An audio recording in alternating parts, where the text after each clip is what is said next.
2024 was sort of a down year for gaming, especially when compared to 2023.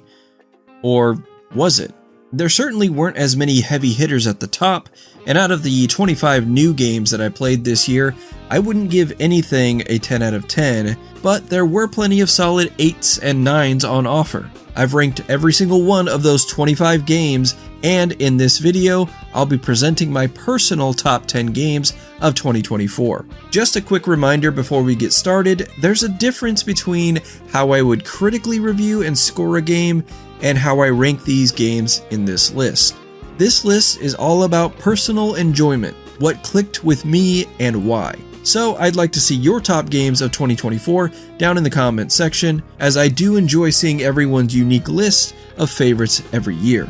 Okay, let's start off with my number 10 game of 2024, Final Fantasy VII Rebirth. There's a part of me that doesn't like Final Fantasy VII Rebirth very much, a part of me that thinks that this could have been so much better than what we got, but I admit that I'm not a fan of the combat in these remakes. And not to say that the combat is bad, I just would have greatly preferred combat closer to the original Final Fantasy VII instead of the blend of action mixed with time stoppage that we did get. It can be fun, challenging, frantic, and maybe they thought they really needed to change it to match the intensity of the grander scale that these remakes present, but yeah, I'd rather just have the more turn-based approach, to be honest. I also think that some of the dialogue and animations are fairly cringeworthy, but there's so much on offer here in Rebirth that you can have issues with it and still find plenty to like here. It's crazy seeing some of these moments from the original game get the modern cinematic treatment. Some of these cutscenes pumped me up so much that they fueled several hours of gameplay just by themselves. One thing that I've noticed when people talk about how they approach this game is that many people start with the gumption to do every little thing, and there are a lot of little things to do, but end up giving up on all of that and either mainlining the game or just stop playing the game altogether. This was essentially me. After about 15 hours, I was ready to move on. So I still have to go back and spend a lot more time with it to see how I end up feeling about it after the credits roll. Rebirth is a big game, and while it didn't quite hit me as strongly as the first part of the remake, I think it still has the potential to be the game I enjoy more when all is said and done. After all, Queen's Blood is a thing that exists in this game, and that may be the thing I enjoyed the most out of everything. Seriously, if this game were just Queen's Blood, I don't think it would cause its placement on this list to drop at all. Number 9, Metaphor ReFantazio. Atlus had a banner year with Unicorn Overlord providing us strategy RPG crazies with dozens of hours of enjoyment in the beginning of the year, and then releasing a legit Game of the Year winner in the second half. That game is Metaphor ReFantazio, and dumb name be damned, that won't be the last time you hear that on this list. It's a very solid evolution of the Persona series. Striking is the word that I'd use to describe this game. It uses a similar flashy menu design as the Persona games, as well as a similar combat system as Persona. Okay, I'm sorry, it's Persona with a high fantasy setting, and while I recognize that it is a good game, I'm also not the biggest fan of the Persona series, except for Persona 4, because Persona 4 rules. Metaphor feels too close to those other games for me to have it up at the top of my list. That's just a personal preference, and I can see if you love Persona 5, this would definitely be your game of the year. As if the game were more like Shin Megami Tensei, I'd probably have it higher on my list, as I do prefer that series over Persona. What you can always count on from these creators is that they're not afraid to get weird. Congrats to Atlus and Studio Zero for the major achievement, and I look forward to testing out the boundaries of this game's archetype system more thoroughly in the future. Number 8, Indiana Jones and the Great Circle. It's no secret that I'm a huge fan of Todd Howard and Bethesda Game Studios, but when Todd himself announced that he was producing an Indiana Jones game with Machine Games, the development studio behind the modern Wolfenstein series, I really did not care. At all. I've never been into the Indiana Jones movies, and while I do like the modern Wolfenstein games, I get motion sickness every time I play them. In fact, if it weren't for Game Pass, I never would have even played this game. And the fact that I even gave it a shot in the first place is a surprise, even to me. But I'm glad I did, because Indiana Jones and the Great Circle is not what I was expecting it to be. What was I expecting? I guess I was prepared for a first-person Uncharted, but what we got was more akin to an immersive sim where exploration is at the core. I thought the game would just usher you through a linear series of areas, one after the other, for about 8 hours, and that would be it. But what Machine Games has given us here is something far more plotting. And I mean that in the best way possible. Sure, you could ignore all the side stuff and just mainline the game and be done in 15 hours or so, but the game gives you plenty of spaces to explore and secrets to uncover. Combat is very unwieldy, but in an odd way, that makes it feel more exciting. It feels more dynamic than just spamming the button, and stealth is a very viable option. Now, part of that is due to how dumb the AI is, but even that flaw comes through as a strength, because you're Indiana freaking Jones. Henchmen in movies are dumb, so it works. I've heard a lot of people complain recently about always being the main character in games, and to a point, I definitely understand where they're coming from. But this is an adaptation of one of the biggest action-adventure characters in pop culture history. I think they nailed this game, and while it's still not my favorite kind of game, I feel like there's a lot left for me to find, and I plan on taking my sweet time with it. Number 7, Infinity Nikki. If you would have told me at the beginning of 2024 that I'd have a free-to-play gacha game on my top 10 list come the end of the year, I would have thought you were smoking calcified dog crap. I don't know, maybe you do, and I won't judge you for it, but it's true. I have a free-to-play gacha game on my top 10 list. Infinity Nikki is all about, well, it's actually about a lot of different things. It's mostly about collecting clothing items in order to put together your best outfits against other stylists like challenging gym leaders in Pokemon, but with much more ribbon and lace.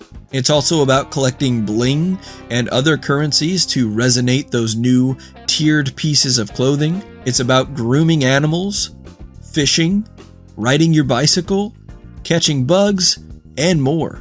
It's also about microtransactions. Plenty of solicitation for microtransactions, but you can easily play this game for dozens and dozens of hours without ever spending a dime. It's also always online, and I've had more than a few sessions where my ping was terrible, thus leading to a choppy experience. The story is also really silly and somewhat nonsensical. The voice acting can be really bad, and the animations and likenesses can be very plastic-like. It actually reminds me somewhat of Final Fantasy VII Rebirth in a lot of ways. However, I had a lot of trouble putting this game down. I love customizing my characters in games, and Infinity Nikki gives you loads of clothing items to work with. It also happens to be a really solid 3D platforming collectathon, and they let you loose in a big open world, and for the most part, let you do whatever the hell you want. It's an easy game to jump into because you can just wander off in any direction and find a ton of things to collect and help you progress in your quest to be the best stylist that you can be. The game is also absolutely gorgeous, not only with breathtaking visuals, but the score, while not anything I found myself humming away from the game, is beautiful. Honestly, if this was a single-player offline game, it would likely be higher on my list, but the need to be constantly online and the ever-present microtransactions do bring it down a few notches for me. Number 6, Dragon's Dogma 2. I don't like fantasy settings. I didn't care much for the original Dragon's Dogma, but when Dragon's Dogma 2 launched, we were in a bit of a gaming lull when it came to new releases. Seriously, it seems like most of the games on this list came out in the second half of the year. But at the time, I was itching for a new game to play, and I'm a man of the world, so I went ahead and bought Dragon's Dogma 2 on PS5, and I put quite a bit of time into it. Better yet, I enjoyed my time with Dragon's Dogma 2 way more than I would have expected. I loved the open nature of this game, but what I loved the most was traveling. I'm a big proponent of not using fast travel in most games. Well, That is, if the game world is interesting enough to travel, and Dragon's Dogma 2's world is definitely littered with danger and treasure. Going to the next quest point was an exciting adventure that you had to gear up for, and the journey was often more rewarding than the destination. Just making sure the area around your camp was clear before actually setting up camp made the world feel more alive. I really like the idea of the pawn system, but I wish all your party members were permanent and were of your own creation. Changing pawns out with other people's creations is a neat idea, and I didn't hate it, but I would have felt far more attached to my party if they were all built by me. I did end up losing interest about 35 hours in, as the game got fairly repetitive and the quest system really started to irk me, but it is a game that I definitely plan on going back to at some point. Number 5. Stellar Blade. In a year full of surprises, Stellar Blade may be the biggest surprise for me personally. The game just kind of came out of nowhere for me, but it was something that I immediately passed on because I'm not a big fan of Souls-like games. But being the man that clutches onto the past like Jimmy Carter clutches onto life, I had Stellar Blade sent to me through Gamefly. That's right, game rentals are still real to me, dammit. Anyway, wow, Stellar Blade is one of the slickest looking and playing games I've ever experienced. Sure, it's gratuitous, which definitely hurts its tone at times, but I don't feel like it damages the game in any significant way. What I'm really surprised about is how much they packed into this game. It's not to the level of Final Fantasy VII Rebirth, but there's a lot more to do than just going from boss to boss. There's a pretty expansive skill tree, lots of side quests to explore, and different outfits that have different stat values. While none of it is mind-blowing per se, it's enough for someone like me who needs a bit more than running down a hallway over and over again. There's a solid amount of exploration to the world, and they even crammed in some platforming, although I think this is by far the worst part of the game. Good idea, just not very well executed, as the controls can be a bit wonky. This is my favorite Souls-like I've ever played. I'm definitely no authority on the subgenre by any means, but for me to like a Souls-like, the game has to be pretty darn good. I admit that the setting has a good amount to do with that too, as this is much more my speed than the fantasy world of Dark Souls, but to each their own. Number 4, College Football 25. It's been a while, 11 years to be exact, since we had a licensed college football game to enjoy, and let me tell you, I really enjoyed the last one we got. NCAA Football 14 was a game that I was still playing up to this year, right before the new game came out. The Dynasty Mode gameplay loop really lends itself to an addictive experience. Quick roster turnover, an extremely competitive field, trying to convince those high school athletes that your school has everything that they desire, and although I continued to play and love NCAA Football 14, there's no doubt that it was showing its age. To be blunt, it was a blurry mess on my modern TV. But this year, EA was finally able to make it happen. We finally got a new college football game, and while I definitely have some qualms with it, I'm actually quite impressed with their return offering. I've long been disenfranchised with the Madden series, pun intended, and I was concerned that College Football 25 would more resemble modern Madden than NCAA Football 14, but I'm happy to say they were able to make 25 feel fresh and exciting. Dynasty Mode is there, and while it's not really breaking any ground, it's at least solid. I do feel like recruiting should be a bit more difficult. I even put some house rules on myself to make it even more challenging, such as not using the recruiting skill tree, and early on there were several plays that were just money every single time you ran them, which made the game pretty easy even on Heisman difficulty. But EA has put out several patches, and the game has leveled out quite a bit. I am very encouraged by what EA was able to produce here. Having licensed players in the game is kind of a mind-blowing experience, even though that's not really a selling point for me, since most of them leave the game in Dynasty Mode after the first year anyway. The entire landscape of college sports has also changed so much in a short amount of time, I didn't even know that we'd ever see this happen, but now it seems like it was just inevitable. I put over 150 hours into this game, and by far, that's the most I've played any new game of 2024, and even though I had a lot of frustrating moments with it, I had a ton of fun as well. Number 3, Pacific Drive. Pacific Drive is one of those games that I would find hard-pressed to recommend to most people. To say it's a unique game would be like saying my uploading schedule is a bit sporadic. This is a weird-ass game. Part Half-Life survival game, part station wagon mechanic sim. Pacific Drive melds those two concepts and throws in a roguelike gameplay loop, which most of you know I love, and it wraps it up in a Pacific Northwest creepy woods setting. You play as a silent character who gets swept away into a highly volatile area full of creepy abandoned structures and menacing anomalies. You're being guided through these areas by a scientist and a couple of other dudes, and they all seem to be at odds, making you wonder who of these randos you should trust.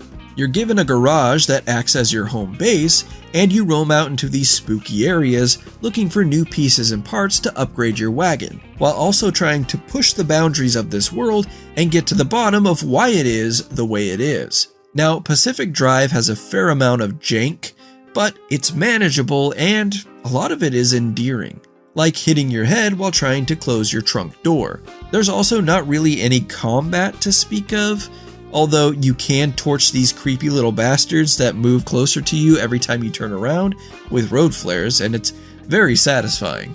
Most of the game is spent being as careful and prepared as you can be, before everything gets turned upside down and becomes unstable because you're pulling a bunch of shiny things out of important looking machines and sprinting back to your car like they're samples at Costco.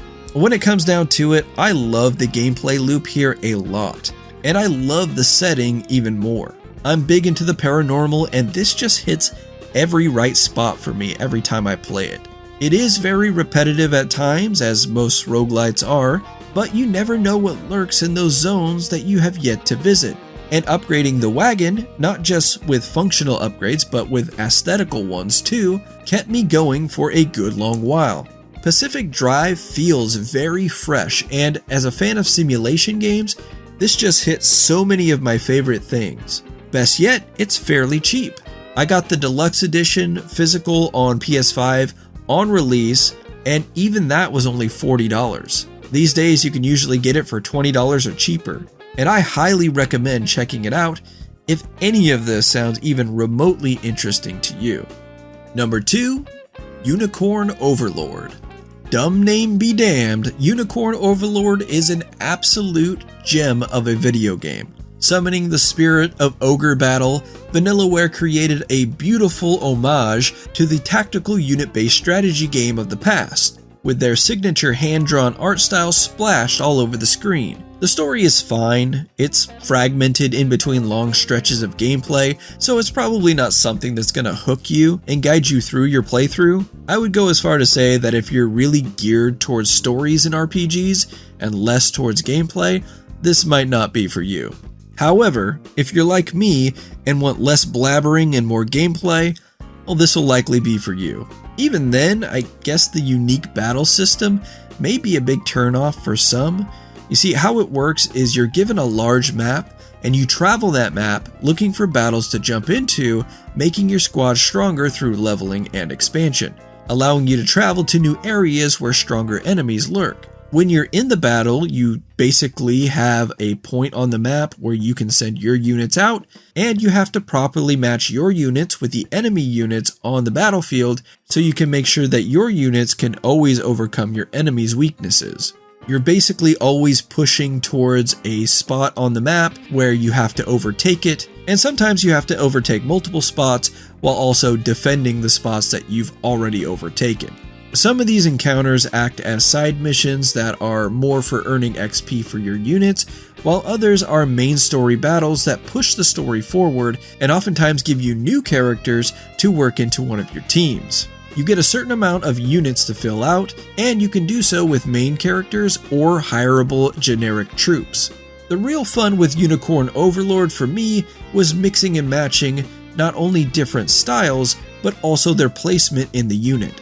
It felt so rewarding to create a nearly unstoppable unit just by experimenting. And hey, there's a character named Lex who happened to lead my strongest unit, so that was pretty cool too. Score one for Lex! Most of the battles in the game, especially the ones early on, are pretty easy, but I really appreciated that as it gave me plenty of opportunity to test different unit compositions. And the hard fights in the game are pretty damn hard, so the challenge is there. You're also constantly getting stuff to improve your army. I just absolutely love everything on offer here, and I feel like there's a good amount of replay value even with the long runtime of a single playthrough. I've never been terribly interested in Vanillaware's games, but they got me with this one. And finally, number 1, Romancing Saga 2: Revenge of the Seven. Now, I already did a review on this one, so head on over to that video if you want the full breakdown, but man, this is my kind of video game. Give me a little bit of story, give me a lot of gameplay mechanics, make it look visually appealing, and let me loose. I would almost say it's a bit unfair to even have this game on my list because the bones of the original game are so good that it might seem like I'm awarding a game from 3 decades ago, but Zine, the developer of this remake, did such an impressive job updating that original game while still making sure that spirit not only remained intact, but was showcased and respected. And that makes it an easy choice to include. I didn't even need to consult a guide for this game because it was so true to the original that I was able to run through the game based off of what I did in that original playthrough. It's not only an amazing remake, and probably my favorite remake of all time, but it's also just a really damn good turn-based RPG on its own. The music, which I didn't really mention in my review, is also filled with all-timers, and the redone tracks are just so well done. There may be a lack of them, so you'll hear the same ones over and over again, but at least they're all great. I just absolutely adore the roguelite nature of this game, and I'm infatuated with generational systems and RPGs. If you haven't noticed, I'm a big fan of games that have very large scopes. I love seeing studios being ambitious, and seeing how the original game came out in the early 90s, this game was definitely ambitious for its time. Even today, you don't see a whole lot of games like Romancing Saga 2, or at least not successful ones. Unlocking new classes, trying out new formations, finding new ways for your kingdom to earn money, to develop new weapons and armor, acquiring new skills for everyone to use via the exciting Glimmer system. It's just a really fulfilling experience that I'm sad to see didn't really get the attention it properly deserved. Seriously, play this game, please. So there it is, my top 10 of 2024. I love making these videos, if nothing more than it being a time capsule for me to look back on and see what kind of headspace I was in at the time. Who knows, this list could have been way different had I gotten a chance to spend another 10 hours with each game, but my time is far more limited these days, so this will have to do. And I'm happy with it. 2024 was far from my favorite year of gaming, but it offered plenty of unique games to experience. Unfortunately, most of those were in the second half of the year, but what can you do? And even though I played 25 new games this year, there were still plenty of games that I didn't get around to playing that I'd like to check out soon. 2025 is looking to be a monster of a year, with the potential for a new Grand Theft Auto and a brand new Nintendo console. As always, I'm excited to dive into another year of gaming, and I hope you will be too. Thanks for watching, throw a sub my way if you liked the video, and don't forget to leave a comment with your favorite games of 2024. Until next time, this is Lex, signing off.